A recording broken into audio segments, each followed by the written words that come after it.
రాములమ్మను Congress Trump కార్డులా భావిస్తుందా? ఆమెకు MLC ఇవ్వడం వెనుక పెద్ద స్ట్రాటజీయే ఉందా?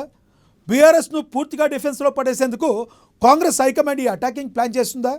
పలు రకాల ఆరోపణలు ఎదుర్కొంటున్న కేసీఆర్ ఫ్యామిలీని ఢీకొట్టేందుకు క్లీన్ ఇమేజ్ ఉన్న విజయశాంతిని సరైన సమయంలో రంగంలోకి దించారా?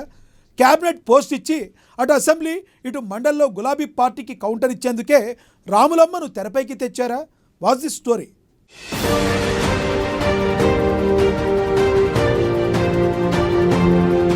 తెలంగాణ రాజకీయాల్లో పరిచయం అక్కర్లేని పేరు.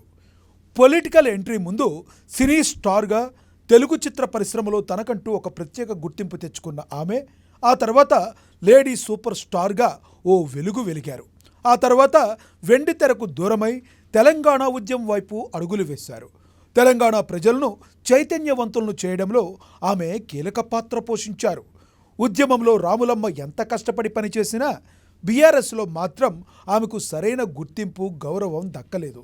దీంతో రాష్ట్రం రాకముందే గులాబీ పార్టీకి రాములమ్మ దూరమయ్యారు. కాదు గులాబీ పార్టీకి బలమైన గొంతుగ్గా పనిచేసిన విజయశాంతిని బీఆర్ఎస్ నేతలే పార్టీ నుంచి వెళ్లిపోయేలా చేశారన్న ఆరోపణలున్నాయి.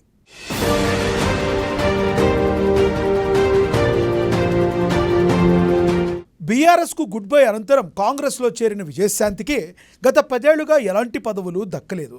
ఎందుకంటే హస్తం పార్టీ దశాబ్ద కాలం పాటు అధికారంలో లేదు.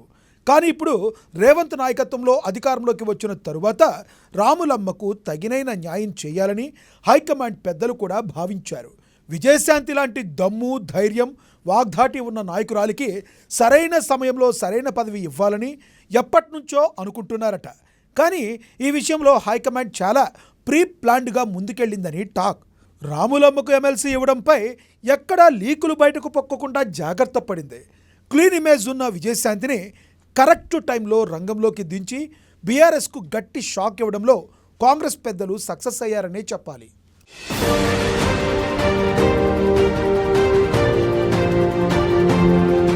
విజయశాంతికి ఎమ్మెల్సీ ఇవ్వడం వెనుక పక్కా స్ట్రాటజీ ఉన్నట్టుగా తెలుస్తుంది. అదేంటంటే రాములమ్మకు ఉద్యమ నేపథ్యం ఉంది. బీఆర్ఎస్తో పాటు కేసీఆర్ గురించి, ఆయన ఫ్యామిలీ గురించి విజయశాంతికి దాదాపుగా అన్ని విషయాలు తెలుసు. దీనికి తోడు రాములమ్మకు మంచి సబ్జెక్ట్ ఉంది. ప్రజలకు అర్థమయ్యే రీతిలో చెప్పగలిగే సత్తా ఉంది. పైగా సినీ గ్లామర్ కూడా ఉన్న మహిళా నాయకురాలిగా విజయశాంతికి మంచి పేరుంది.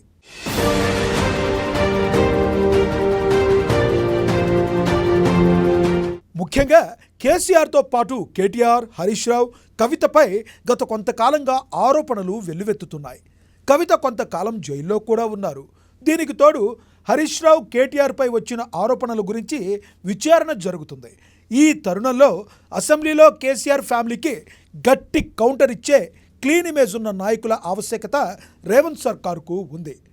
సీఎం రేవంత్తో పాటు ఎంతోమంది హేమాహేమీలు ఉన్నప్పటికీ ముళ్ళును ముళ్ళుతోనే తీయాలన్న కాన్సెప్ట్గా విజయశాంతితో ఇక కౌంటర్లు ఇప్పించాలని హైకమాండ్ భావిస్తుందట. అందుకే ఎమ్మెల్సీయే కాదు, ఏకంగా క్యాబినెట్ పోస్ట్ సైతం దక్కే అవకాశాలున్నాయని తెలుస్తుంది. ఈ విషయంలో హైకమాండ్ ఫుల్ క్లారిటీతో ఉందట. కీలకమైన పోస్టును రాములమ్మకు ఇచ్చేందుకు చర్యలు కూడా పూర్తయినట్లుగా టాక్ వినబడుతుంది. ఇక లాంఛనమే మిగిలి ఉందని పార్టీ శ్రేణులు గుసగుసలాడుకుంటున్నాయి.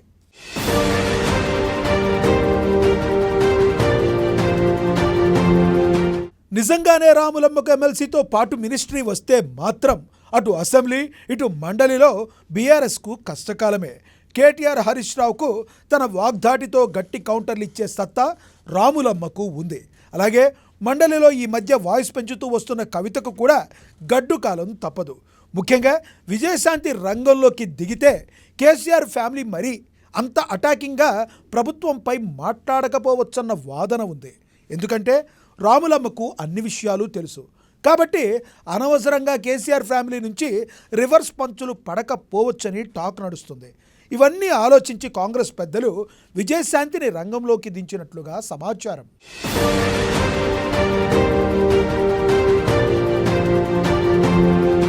శాసన మండలిలో కవిత ఇప్పటికీ ఎమ్మెల్సీగా ఉండగా ఇప్పుడు విజయశాంతి కూడా ఎమ్మెల్సీగా మండలిలో అడుగుపెట్టబోతున్నారు. దీంతో ఇకపై మండలిలో అధికార ప్రతిపక్షాల మధ్య జరిగే చర్చలు ఎంతో రసవత్తరంగా మారనున్నాయని భావిస్తున్నారు. మండలిలోనే కాకుండా రాజకీయంగాను పలు అంశాల్లోనూ కవితను రాములమ్మ ధీటుగా ఎదుర్కొని అన్ని విషయాల్లో సమర్థవంతంగా సమాధానం చెబుతారని పార్టీ పెద్దలు అంచనా వేస్తున్నారు.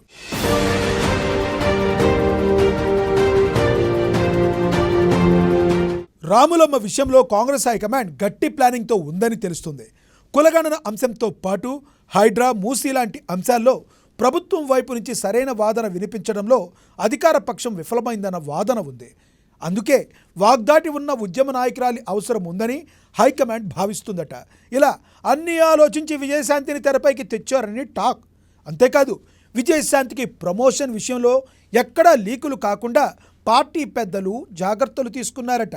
Incharge Meenakshi Natarajan, CM Revanth Reddy, PCC chief Mahesh Kumar గౌడ్కు తప్పితే మరే నేతకు కూడా రాములమ్మకు ఎమ్మెల్సీ రాబోతుందని తెలియదట. అంతలా పార్టీ పెద్దల విషయం బయటకు పొక్కకుండా జాగ్రత్త పడినట్లుగా తెలుస్తుంది. బీఆర్ఎస్కు భారీ షాక్ ఇచ్చేందుకు పార్టీ పెద్దలు ఇలా వ్యవహరించారని టాక్.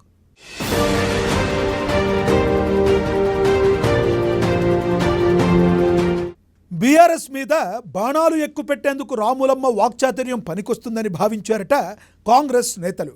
గత ప్రభుత్వ వైఫల్యాలను ఎండగట్టే సమయంలో విమర్శలు చేయడంలోనూ విజయశాంతి డైలాగులు కలిసి వస్తాయని కాంగ్రెస్ నేతలు ఆలోచిస్తున్నారట. అంతేకాదు గతంలో బీఆర్ఎస్లో కేసీఆర్తో కలిసి పనిచేసిన రాములమ్మ గులాబీ పార్టీని కూడా అన్ని అంశాల్లో కార్నర్ చేయడంలో సక్సెస్ అవుతారని అంచనా వేస్తున్నారు.